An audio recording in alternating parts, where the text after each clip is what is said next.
माननीय प्रधानमंत्री जी,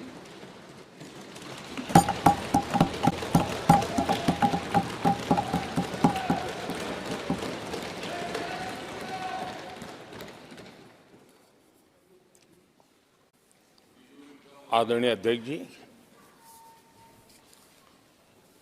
आज का ये दिवस लोकतंत्र की एक महान परंपरा का महत्वपूर्ण दिवस है।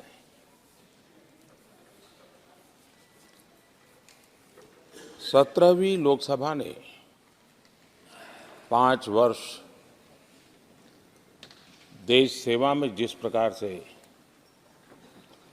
अनेकविध महत्वपूर्ण निर्णय किए, अनेक चुनौतियों को सबने अपने सामर्थ्य से देश को उचित दिशा देने का प्रयास, एक प्रकार से ही आज का दिवस हम सबकी उन 5 वर्ष की वैचारिक यात्रा का, राष्ट्र को समर्पित उस समय का,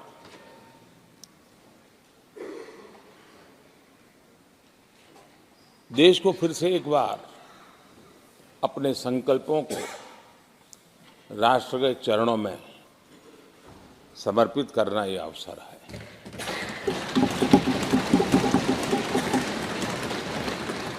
ये 5 वर्ष देश में रिफॉर्म, परफॉर्म एंड ट्रांसफॉर्म, ये बहुत रेयर होता है कि रिफॉर्म भी हो, परफॉर्म भी हो और हम ट्रांसफॉर्म होता अपनी आंखों के सामने देख पाते हो,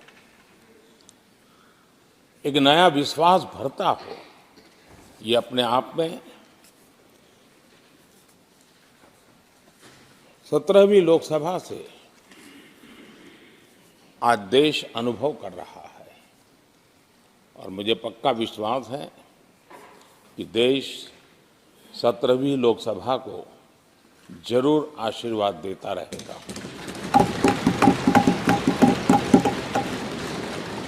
इन सारी प्रक्रियाओं में सदन के सभी माननीय सदस्यों का बहुत महत्वपूर्ण रोल रहा है, महत्वपूर्ण भूमिका रही है और ये समय है कि मैं सभी माननीय सांसदों का इस गृह के नेता के नाते भी और आप सबके एक साथी के नाते भी आप सबका अभिनंदन करता हूं।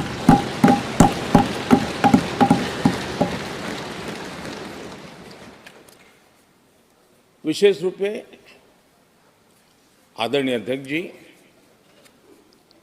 मैं आपके प्रति भी हृदय से बहुत बहुत आभार व्यक्त करता हूं।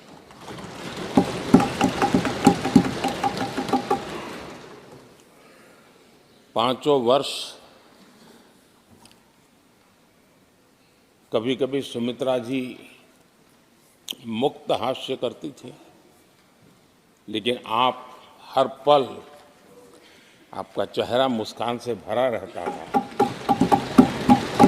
यहाँ कुछ भी हो जाए लेकिन कभी भी उस मुस्कान में कोई कमी नहीं आई।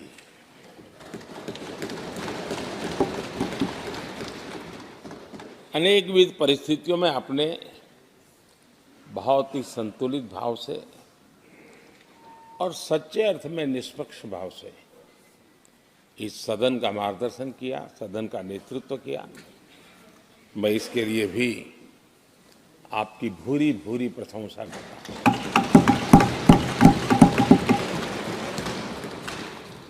आक्रोश के पल भी आए, आरोप के भी पल आए, लेकिन आपने पूरे धैर्य के साथ इन सभी स्थितियों को संभालते हुए और एक सूझबूझ के साथ आपने सदन को चलाया हम सबका मार्गदर्शन किया, इसके लिए भी मैं आपका आभारी हूं। आदरणीय सभापति जी, इस 5 वर्ष में इस सदी का सबसे बड़ा संकट पूरी मानव जात ने झेला।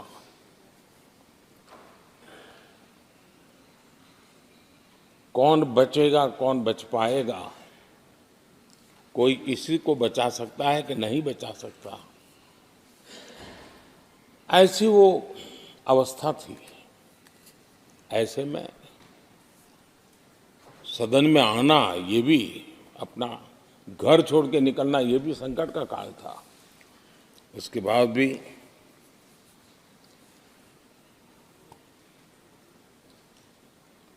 जो भी नई व्यवस्थाएं करनी पड़ी, आपने उसको किया।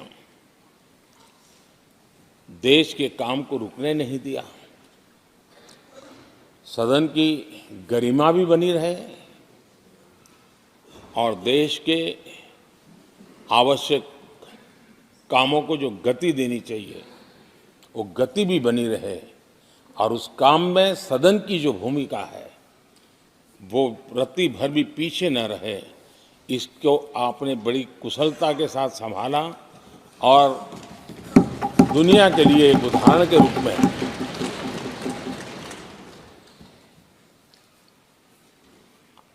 आदरणीय सभापति जी, मैं माननीय सांसदों का भी इस बात के लिए आज एक बार आभार व्यक्त करना चाहता हूं कि उस कालखंड में देश की आवश्यकताओं को देखते हुए सांसद निधि छोड़ने का प्रस्ताव माननीय सांसदों के सामने रखा और एक पल के विलंब के बिना सभी माननीय सांसदों ने सांसद निधि से मुक्त।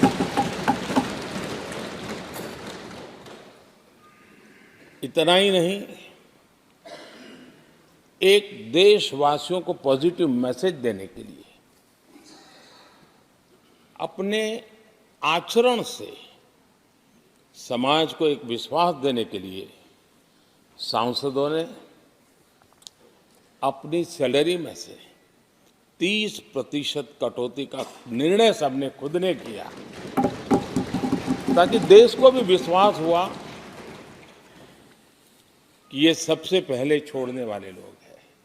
और आदरणीय सभापति जी, हम सभी सांसद बिना कारण साल में 2 बार हिंदुस्तान के मीडिया के किसी न किसी कोने में गाली खाते रहते थे कि ये सांसदों को इतना मिलता है और कैंटीन में इतने में खाते हैं, बाहर इतने में मिलता है, कैंटीन में इतने में मिलता है, बाहर यानी पता नहीं बाहर नोट लिए जाते थे।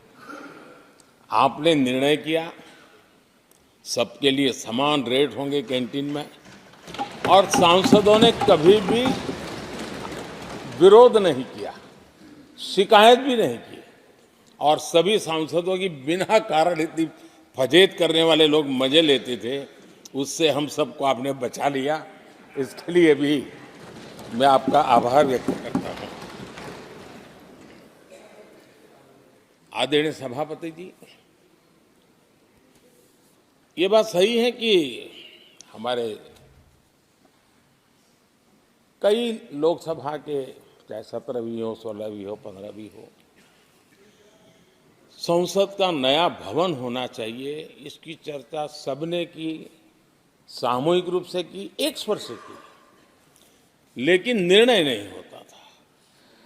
ये आपका नेतृत्व है जिसने निर्णय किया, चीज़ों को आगे बढ़ाया, सरकार के साथ अनेक मीटिंगें की, और उसी का परिणाम है कि आज देश को ये नया संसद भवन प्राप्त हुआ है। आदरणीय सभापति जी, एक संसद के नए भवन में एक विरासत का अंश और जो आजादी की पहली पल थी, उसको जीवंत रखने का हमेशा हमेशा हमारे मार्गदर्शक रूप में ये सेंगोल को यहाँ स्थापित करने का काम, और अब प्रतिवर्ष उसको सेरेमोनियल इवेंट के रूप में उसको हिस्सा बनाने का एक बहुत बड़ा काम आपके नेतृत्व में हुआ है, जो भारत की आने वाली पीढ़ियों को हमेशा हमेशा हमें आज़ादी के उस प्रथम पल के साथ जोड़ के रखेगा, और आज़ादी की वो पल क्यों थी हमें वो याद रहेगा, तो देश को आगे ले जाने की वो प्रेरणा भी बनी रहेगी। उस पवित्र काम को आपने किया है। आदरणीय सभापति जी, ये भी सही है कि इस कालखंड में G20 की अध्यक्षता का भारत को मिली। भारत को बहुत सम्मान मिला। देश के हर राज्य ने अपने अपने तरीके से विश्व के सामने भारत का सामर्थ्य और अपने राज्य की पहचान बखूबी प्रस्तुत की, जिसका प्रभाव आज भी विश्व के मन पर है। उसके साथ आपके नेतृत्व में G20 की तरह P20 का जो सम्मेलन हुआ और विश्व के अनेक देशों के स्पीकर्स यहाँ आए, और मदर ऑफ डेमोक्रेसी भारत किस महान परंपरा को लेकर के, किस डेमोक्रेटिक वैल्यूज को लेकर के सदियों से हम आगे बढ़े हैं। व्यवस्थाएं बदली होगी, लेकिन डेमोक्रेटिक मन भारत का हमेशा बना रहा है। उस बात को आपने विश्व के स्पीकर्स के सामने बखूबी प्रस्तुत की, और भारत को लोकतांत्रिक व्यवस्थाओं में भी एक प्रतिष्ठा प्राप्त कराने का काम आपके नेतृत्व में हुआ। आदरणीय सभापति जी, मैं एक बात के लिए आपका विशेष अभिनंदन करना चाहता हूं। शायद हमारे सभी माननीय सांसदों का और मीडिया का भी उस तरफ ध्यान नहीं गया है। हम संविधान सदन जिसको कहते हैं, जो पुरानी संसद, जिसमें महापुरुषों के जन्म जयंती निमित्त उनकी प्रतिमा को पुष्प चढ़ाने के लिए हम लोग एकत्र आते हैं, लेकिन वो एक 10 मिनट का इवेंट होता था और चले जाते थे। आपने देश भर में इन महापुरुषों के लिए वक्तृत्व स्पर्धा, निबंध स्पर्धा का एक अभियान चलाया। उसमें से जो बेस्ट ऑरेटर होते थे और बेस्ट एसेज होते थे, हर राज्य से 2-2 बालक उस दिन दिल्ली आते थे, और उस महापुरुष की जन्म जयंती के समय, पुष्प वर्षा के समय वो मौजूद रहते थे, देश के नेताओं को, और बाद में वो पूरा दिन भर रह करके उस पर अपना व्याख्यान देते थे। वे दिल्ली के अन्य स्थान पर जाते थे, वो सांसद की गतिविधियों को समझते थे।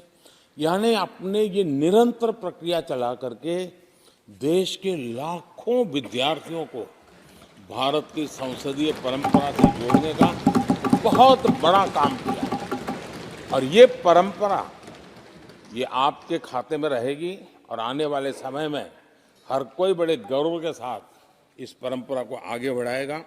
मैं इसके लिए भी आपका अभिनंदन करता हूं। आदरणीय अध्यक्ष जी, संसद की लाइब्रेरी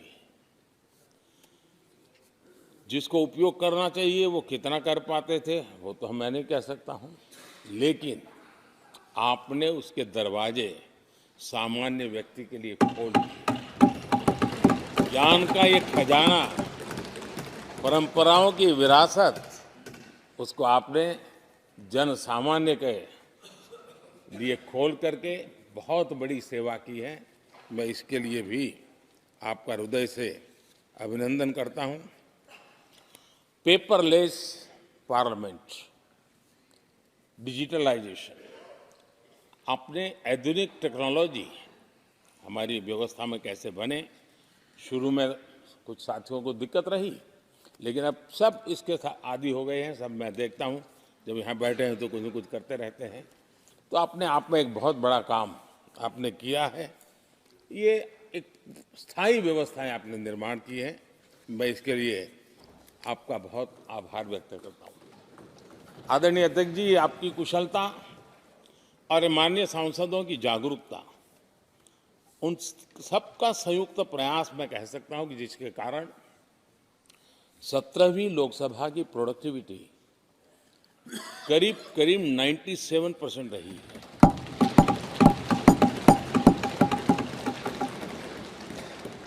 97% प्रोडक्टिविटी अपने आप में प्रसन्नता का विषय है, लेकिन मुझे विश्वास है कि आज जब 17वीं लोकसभा की हम समाप्ति की तरफ बढ़ रहे हैं, तब एक संकल्प लेकर के 18वीं लोकसभा प्रारंभ होगी कि हम हमेशा 100% से ज़्यादा प्रोडक्टिव वाली हमारी कार्यवाही करेंगे,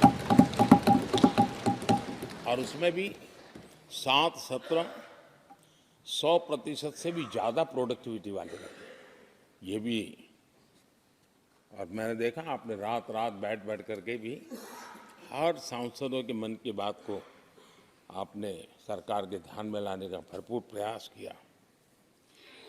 मैं इन सफलता के लिए सभी माननीय सांसदों का और सभी फ्लोर लीडर्स का भी हृदय से आभार और अभिनंदन व्यक्त करता हूं। पहले सत्र में, 17वीं लोकसभा के पहले सत्र में दोनों सदन ने 30 विधेयक पारित किए थे। ये अपने आप में रिकॉर्ड है।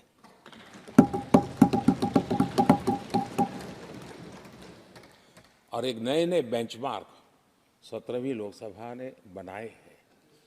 आदरणीय अध्यक्ष जी, आजादी के 75 वर्ष पूरा होने का उत्सव, हम सबको कितना बड़ा सौभाग्य मिला कि ऐसे अवसर पर हमारे सदन ने अत्यंत महत्वपूर्ण कामों को नेतृत्व किया। हर स्थान पे हुआ।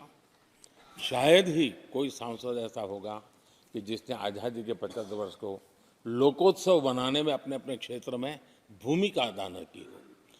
यानी सचमुच में आज़ादी के 75 वर्ष को देश ने जी भर करके उत्सव से बनाया, और उसमें हमारे माननीय सांसदों की और इस सदन की बहुत बड़ी भूमिका रही है।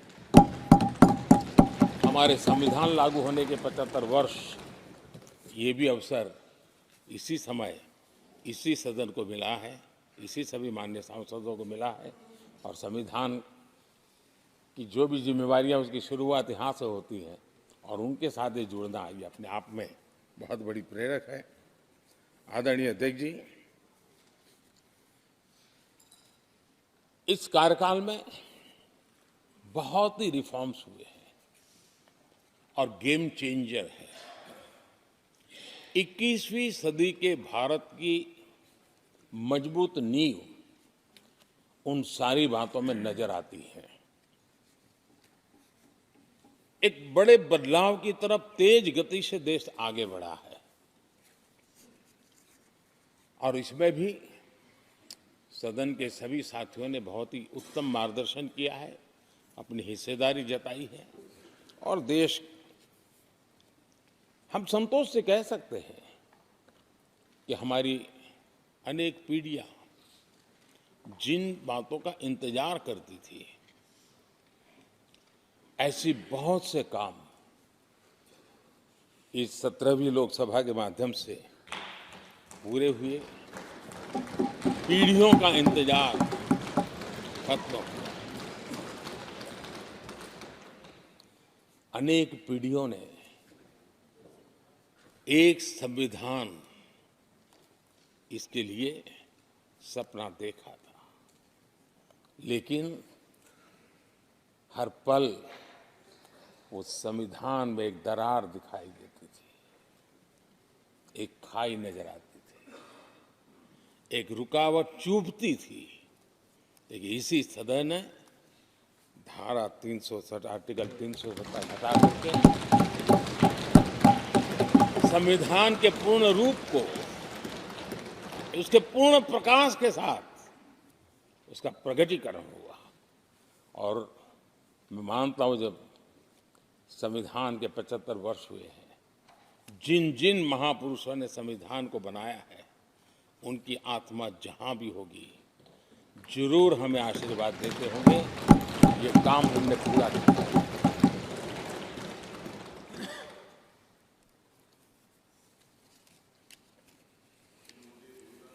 कश्मीर के भी, जम्मू कश्मीर के लोगों को सामाजिक न्याय से वंचित रखा गया था। आज हमें संतोष है कि सामाजिक न्याय का जो हमारा कमिटमेंट है, वो हमारे जम्मू कश्मीर के भाई बहनों को भी पहुंचा करके हम आज एक संतोष की अनुभूति कर रहे हैं।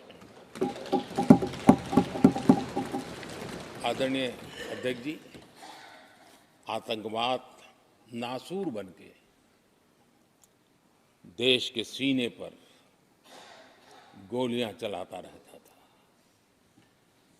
मां भारती की धरा आए दिन रक्त रंजित हो जाती थी। देश के अनेक वीर होनहार लोग आतंकवाद के कारण बलि चढ़ जाते थे। हमने आतंकवाद के विरुद्ध सख्त कानून बनाए, इसी सदन ने बनाए। मुझे पक्का विश्वास है कि उसके कारण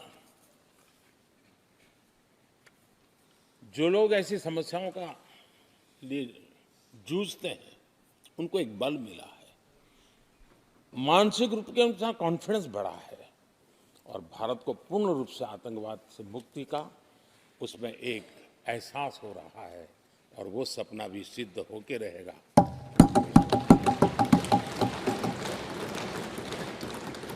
हम 75 साल तक अंग्रेजों की दी हुई दंड संहिता में जीते रहे। हम गर्व से कहेंगे देश को, नई पीढ़ी को कहेंगे, आप अपने पोते पोती को कह सकेंगे गर्व से कि देश 75 साल भले दंड संहिता में जिया, लेकिन अब आने वाली पीढ़ी न्याय संहिता में जिएगी। और यही सच्चा लोकतंत्र है। आदरणीय अध्यक्ष जी, मैं आपका एक बात के लिए और अभिनंदन करना चाहूंगा कि नया सदन, इसकी भव्यता वगैरह तो है ही, लेकिन उसका प्रारंभ एक ऐसे काम से हुआ है जो भारत की मूलभूत मान्यताओं को बल देता है, और वो नारी शक्ति वंदन अधिनियम। जब भी इस नए सदन की चर्चा होगी तो नारी शक्ति वंदन अधिनियम, इसका जिक्र होकर के, यानी एक, और भले ही वो छोटा सत्र था, लेकिन दूरगामी निर्णय करने वाला सत्र था। इस नए सदन की पवित्रता का एहसास उसी पल शुरू हो गया था, जो हम लोगों को एक नई शक्ति देने वाला है। और उसी का परिणाम है कि आने वाले समय में जब बहुत बड़ी मात्रा में यहाँ हमारी माताएं बहनें बैठी होगी, देश गौरव की अनुभूति होगी।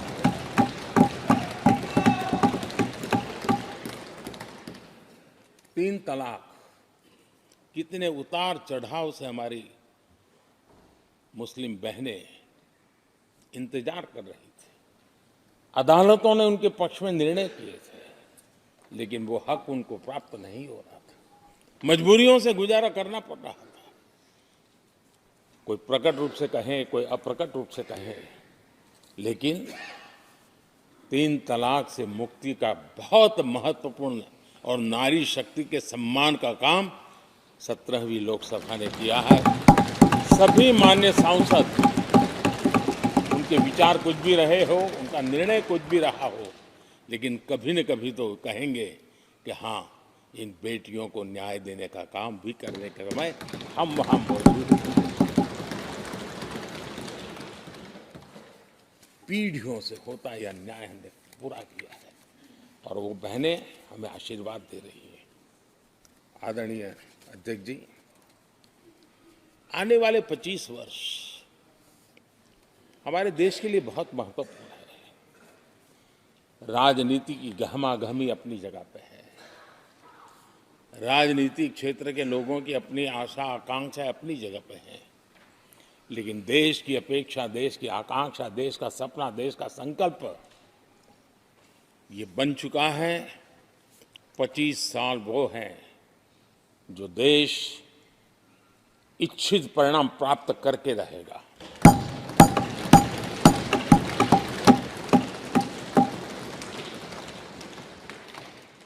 उन्नीस में जब महात्मा गांधी जी ने दांडी की यात्रा की थी, नमक का सत्याग्रह था, घोषणा होने के पहले लोगों को सामर्थ्य नजर नहीं आया था।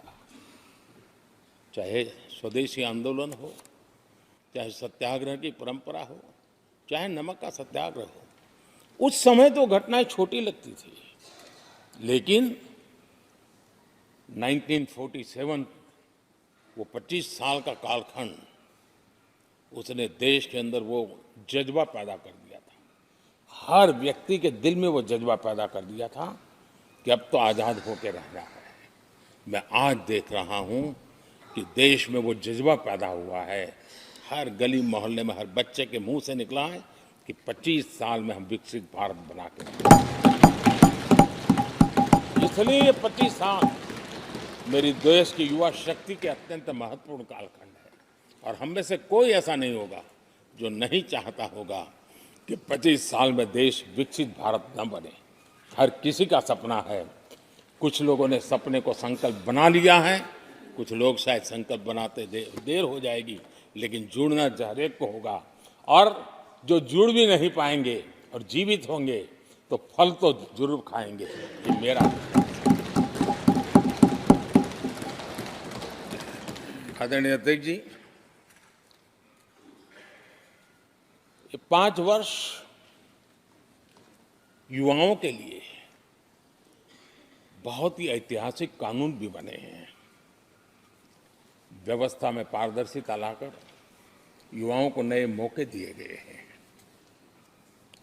पेपर लीक जैसी समस्या जो हमारे युवाओं को चिंतित करती थी, हमने बहुत ही कठोर कानून बनाया है ताकि उनके मन में जो सवाल या निशान था और उनको व्यवस्था के प्रति उनका गुस्सा था, उसको एड्रेस करने का सभी माननीय सांसदों ने देश के युवाओं के मन के भाव को समझ करके बहुत ही महत्वपूर्ण निर्णय किया है। आदरणीय अध्यक्ष जी, ये बात सही है कि कोई भी मानव जात अनुसंधान के बिना आगे नहीं बढ़ सकती है।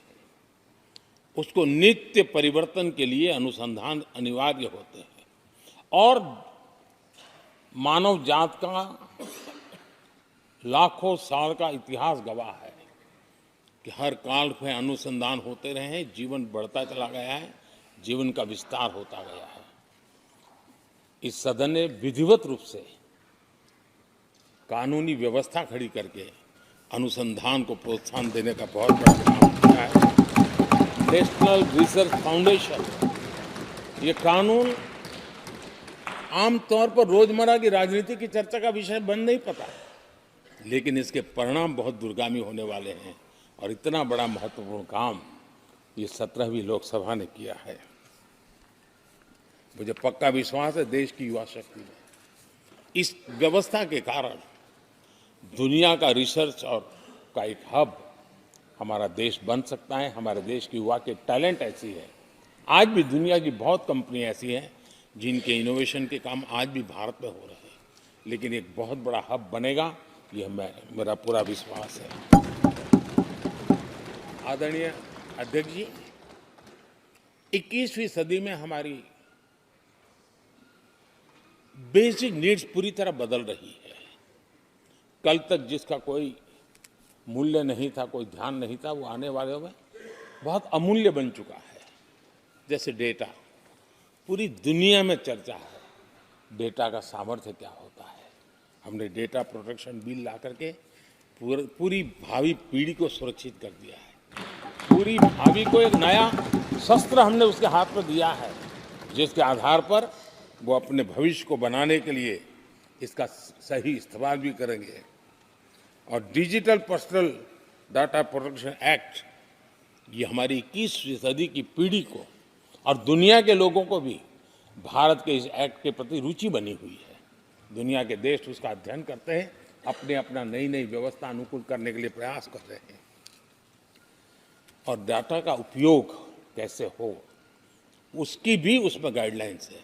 अनेक प्रकार से प्रोटेक्शन का पूरा प्रबंध करते हुए इसका सामर्थ्य कैसे आए, जिस डेटा को लोगों गोल्ड माइन कहते हैं, न्यू ऑयल कहते हैं, मैं समझता हूँ वो सामर्थ्य भारत को प्राप्त हो। और भारत इस शक्ति के इसलिए विशेष है क्योंकि विविधताओं से भरा हुआ देश है।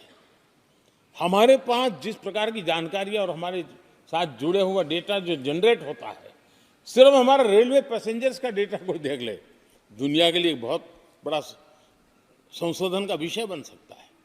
उसकी ताकत को हमने पहचान करके इस कानूनी व्यवस्था को दिया है। आदरणीय अध्यक्ष जी, जल थल नभ, इस सदियों से इन क्षेत्रों की चर्चा चली है, लेकिन अब समुद्री शक्ति और स्पेस की शक्ति और साइबर की शक्ति, एक ऐसी त्रिविध शक्तियों का मुकाबला करने की आवश्यकता खड़ी हुई है। और विश्व जिस प्रकार के संकटों से गुजर रहा है और विश्व में जिस प्रकार के विचारे प्रभाव पैदा करने का प्रयास कर रहे हैं, तब इन क्षेत्रों में हमें सकारात्मक सामर्थ्य भी पैदा करना है और नकारात्मक शक्तियों से अपने आप को, हर चुनौतियों को चुनौती लेने का सामर्थ्य भी बनाना है। और उसके लिए आवश्यक स्पेस से जुड़े रिफॉर्म्स बहुत अनिवार्य थे और बहुत दूरगामी दृष्टि के साथ स्पेस के रिफॉर्म का काम हमारे यहाँ हुआ है। आदरणीय अध्यक्ष जी, देश ने जो आर्थिक रिफॉर्म किए हैं उसमें 17वीं के लोकसभा के सभी माननीय सांसदों की बहुत बड़ी भूमिका रही है। बीते वर्षों में हजारों कंप्लायंसेस बेवजह हम जनता जनार्दन को ऐसी चीजों में उलझाए रखा। ये गवर्नेंस की एक ऐसी विकृत व्यवस्था विकसित हो गई, उसमें से मुक्ति दिलाने का बहुत बड़ा काम हमारे यहाँ हुआ है। और इसके लिए भी ये सदन का मैं आभारी हूँ। यानी इस प्रकार के कंप्लायंसेस के बोझ में सामान्य व्यक्ति तो दब जाता है। और मैंने तो एक बार लाल किले से भी कहा था, हम जब मिनिमम गवर्नमेंट मैक्सिमम गवर्नेंस कहते हैं, मैं दिल से मानता हूं कि लोगों की जिंदगी में से जितना जल्द सरकार निकल जाए उतना ही लोकतंत्र का सामर्थ्य बढ़े। रोजमर्रा की जिंदगी में हर डगर पे सरकार टांग क्यों अड़ाए? हाँ, जो अभाव में है उसके लिए सरकार हर पल मौजूद हो, लेकिन सरकार का प्रभाव उसकी जिंदगी को ही रुकावट बना दे, ऐसी लोकतंत्र नहीं हो सकता है। और इसलिए हमारा मकसद है सामान्य मानवी की जिंदगी से सरकार जितनी हट जाए, कम से कम उसकी जिंदगी में सरकार का नाता रहे, वैसा समृद्ध लोकतंत्र दुनिया के सामने हमने आगे बढ़ाना चाहिए। उस सपने को पूरा करेंगे।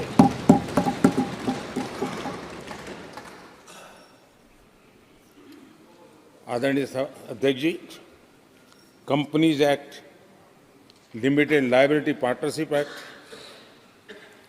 60 से अधिक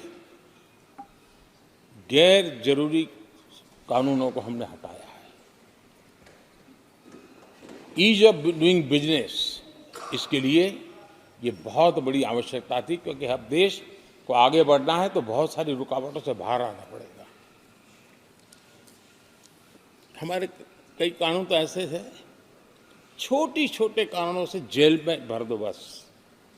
यहाँ तक कि फैक्ट्री है और उसके शौचालय को 6 महीने में एक बार अगर व्हाइट वॉश नहीं किया है तो उसके लिए जेल थी, वो कितनी बड़ी कंपनी का मालिक क्यों ना हो। अब ये जो एक प्रकार की जो अपने आप को बड़े लेफ्ट लिबरल कहते हैं, उन लोगों की आइडियोलॉजी, और देश में ये तुमारशाही का जमाना, उन सारों से मुक्ति दिलाने का हमें भरोसा होना चाहिए भाई, वो करेगा। आज लोगों के घरों में लिफ्ट होती है, वो वो सोसाइटी फ्लैट वाले लोग अपनी लिफ्ट रिपेयर करते ही है जी, हर चीज कर लेते हैं। तो ये जो समाज पर, नागरिक पर भरोसा करने का काम, बहुत तेजी से बढ़ाने का काम 17वीं लोकसभा ने किया है। और इसके लिए जन विश्वास एक्ट, मैं समझता हूं 180 से ज्यादा प्रावधान डीक्रिमिनलाइज करने का काम किया है। जो मैं कहा छोटी छोटी बात में जेल में डाल देना, ये डीक्रिमिनलाइज करके हमने नागरिक को ताकत दी है। वो इसी सदन ने किया है, यही माननीय सांसदों ने किया है। कोर्ट की चक्कर से जिंदगी बचाने के लिए बहुत महत्वपूर्ण काम, कोर्ट के बाहर विवादों से मुक्ति, उस दिशा में एक महत्वपूर्ण काम, मध्यस्थता का कानून, उस दिशा में भी इसी माननीय सांसदों ने बहुत बड़ी भूमिका अदा की। जो हमेशा हाशिए पर था, किनारे पर थे, जिनको कोई पूछता नहीं था, सरकार होने का उनको एहसास हुआ है। हाँ, सरकार है, हम है। जब कोविड में मुफ्त इंजेक्शन मिलता था ना, उसको भरोसा होता था, चलिए जान बच गई, सरकार है। सरकार होना का उसको एहसास होता था। और यही तो सामान्य मानवीय की जिंदगी में बहुत आवश्यक होता है। वो असहायता न अनुभव, अब क्या होगा, ये स्थिति पैदा नहीं होनी चाहिए। ट्रांसजेंडर समुदाय अपमानित महसूस करता था, और जब बार बार वो अपमानित होता था तो उसके अंदर भी विकृतियों की संभावनाएं बढ़ती रहती थी, और ऐसे विषयों से सब लोग दूर भागते थे। 17वीं लोकसभा के सभी माननीय सांसदों ने ट्रांसजेंडर्स के प्रति भी संवेदना जताई, और उनके जीवन में भी बेहतरीन जिंदगी बने। और आज दुनिया के अंदर जब भारत ने ट्रांसजेंडर के लिए किए हुए काम है, जो निर्णय किए, इसकी चर्चा है दुनिया को बड़ा। जब हम कहते हैं ना, हमारे यहाँ इवन हमारे माता बहनों के लिए प्रेगनेंसी के लिए 26 वीक की डिलीवरी के समय की छुट्टी, दुनिया के समृद्ध देशों को भी आश्चर्य होता है, अच्छा, यानी ये प्रोग्रेसिव निर्णय यहीं पर हुए हैं, इसी 17वीं लोकसभा में हुए हैं। हमने ट्रांसजेंडर को एक पहचान दी है। अब तक करीब 16-17 हजार ट्रांसजेंडर को उनका आइडेंटिटी कार्ड दिया गया है, ताकि उनके जीवन को, और मैंने देखा अब तो मुद्रा योजना से पैसे लेकर के छोटा मोटा वो बिजनेस करने लगी, वो कमाने लगी है। पद्मा अवार्ड हमने ट्रांसजेंडर को दिया है, एक सम्मान की जिंदगी जीने के लिए। सरकार से जुड़ी अनेक योजनाओं का लाभ जो अब तक उनको मिलता नहीं था, मिलना प्रारंभ हुआ है। वो सम्मानीय जिंदगी। आदरणीय अध्यक्ष जी, बहुत विकट काल में हमारा समय गया, क्योंकि 1.5-2 साल कोविड ने हमारे पर बहुत बड़ा दबाव डाला, लेकिन उसके बावजूद भी 17वीं लोकसभा देश के लिए बहुत उपकारक रही है, बहुत अच्छे काम किए हैं। लेकिन इस समय हमने कई साथियों को भी खो दिया है। हो सकता है अगर आज वो हमारे बीच होते तो आज इस विदाई समारोह में मौजूद होते, लेकिन बीच में ही कोविड के कारण हमें अपने बहुत होनहार साथियों को खोना पड़ा। उसका दुख हमेशा हमेशा हमारे रहेंगे।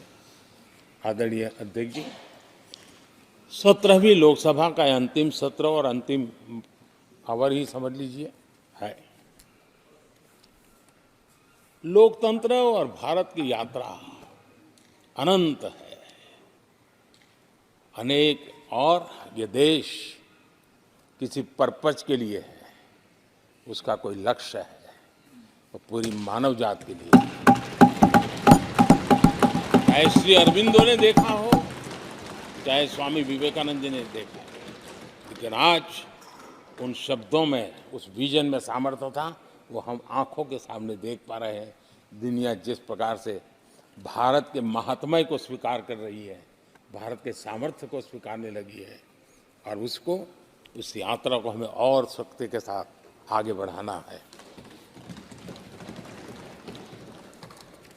आदरणीय अध्यक्ष जी, चुनाव बहुत दूर नहीं है।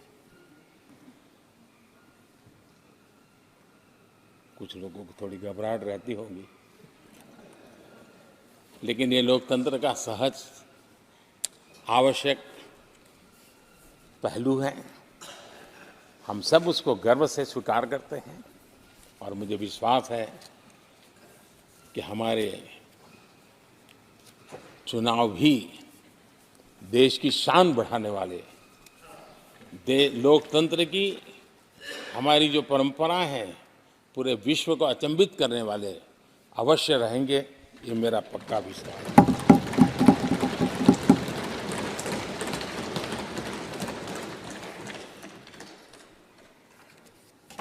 आदरणीय अध्यक्ष जी, मैं सभी माननीय सांसदों का जो सहयोग मिला है, जो निर्णय हम कर पाए हैं, और कभी कभी हमले भी इतने मज़ेदार हुए हैं कि हमारे भीतर की शक्ति भी खिल करके निकली है। और मेरा तो परमात्मा की कृपा रही है कि मुझे जब चुनौती आती है तो ज़रा और आनंद आता है। हर चुनौती को हम सामना कर पाए हैं, बड़े आत्मविश्वास और विश्वास के साथ हम चले हैं। आज राम मंदिर को लेकर के इस सदन ने जो प्रस्ताव पारित किया है, वे देश की भावी पीढ़ी को इस देश के मूल्यों पर गर्व करने की संवैधानिक शक्ति देगा। ये सही है कि हर किसी में ये सामर्थ्य नहीं होता है कि ऐसी चीज़ों में तो कोई हिम्मत दिखाते हैं, कुछ लोग मैदान छोड़ के भाग जाते हैं, लेकिन फिर भी भविष्य के रिकॉर्ड को देखेंगे तो आज जो व्याख्यान वो हुए हैं, जो बातें रखी गई हैं, उसमें संवेदना भी है, संकल्प भी है, सहानुभूति भी है और सबका साथ सबका विकास के मंत्र को आगे बढ़ाने का उसमें तत्व भी है। यह देश बुरे दिन कितने ही क्यों न गए हो, हम भावी पीढ़ी के लिए कुछ न कुछ अच्छा करते रहेंगे। ये सदन हमें वो प्रेरणा देता रहेगा और हम सामूहिक संकल्प से, सामूहिक शक्ति से उत्तम परिणाम भारत की नौजवान पीढ़ी की आशा आकांक्षा के अनुसार करते रहेंगे। इसी विश्वास के साथ फिर एक बार आपका आभार प्रकट करता हूँ, सभी माननीय सांसदों का आभार प्रकट करता हूँ। बहुत बहुत धन्यवाद।